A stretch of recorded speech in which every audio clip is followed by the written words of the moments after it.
Alors, comment est né ce projet? Tout simplement en me promenant dans le village, j'ai rencontré 2 femmes qui portaient des bidons d'eau et avaient des difficultés à les porter. Donc je m'interrogeais pourquoi finalement ces bidons d'eau étaient portés par ces femmes, qui m'ont répondu que finalement elles allaient à la source et qu'elles rentraient chez elles pour porter l'eau à la maison. À ce moment-là, je comprends qu'elles n'ont pas l'eau dans leur maison. Et donc, il était difficile pour moi d'accepter à la fois d'avoir une piscine chez moi à 500 mètres de là, et elles, pas d'eau. Donc nous avons entrepris d'amener l'eau de 8 km et de mettre en place un système de distribution de l'eau dans le village.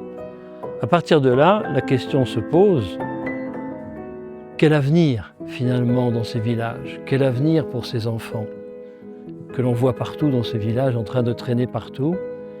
Et donc je me suis dit, quel type de projet pourrions-nous amener dans un village pareil ou dans un environnement pareil pour donner un espoir?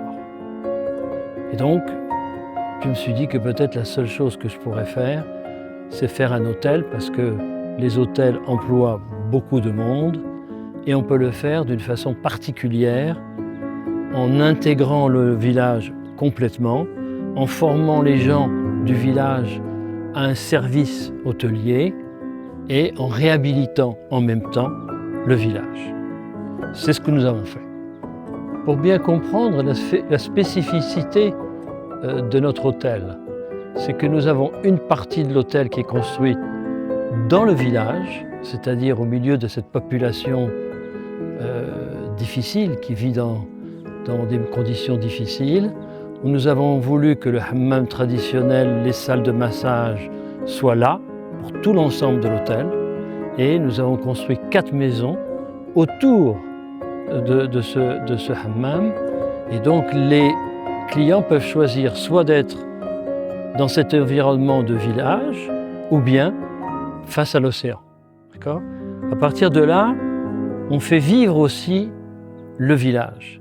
Nous organisons des petits déjeuners chez les villageois qui finalement s'y prêtent complètement aujourd'hui, ont amélioré le service du village, le service qu'ils donnent même aux touristes, racontent leur propre histoire.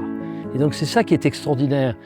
Et donc vous voyez des gens qui arrivent ou d'Australie, ou des États-Unis, ou de France, et puis vous voyez même des Marocains qui retrouvent leurs racines. Et vous voyez, moi j'ai vu des Marocains sortir de là avec une émotion extraordinaire. Et c'est ça, c'est une motivation qui nous porte. Et ça veut dire que ce type de projet, demain, si nous réussissons, on pourrait les faire dans beaucoup de régions et finalement donner beaucoup de travail et d'espoir à des gens. Parce qu'ici, l'espoir, c'est prendre une barque et aller en Espagne.